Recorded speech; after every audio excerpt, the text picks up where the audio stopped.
வேலூர் அரசு பெண்களின் மருத்துவமனை குழந்தைகள் வார்டில் தாவேகா எம்எல்ஏ வினோத் கண்ணன் காலணி அணிந்து சென்று ஆய்வு நடத்தியுள்ளது பரபரப்பை ஏற்படுத்தியுள்ளது.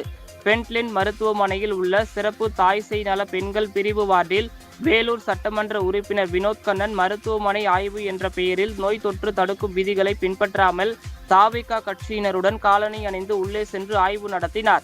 இது அங்கிருந்த பொதுமக்களுக்கு வருத்தத்தை ஏற்படுத்தியது.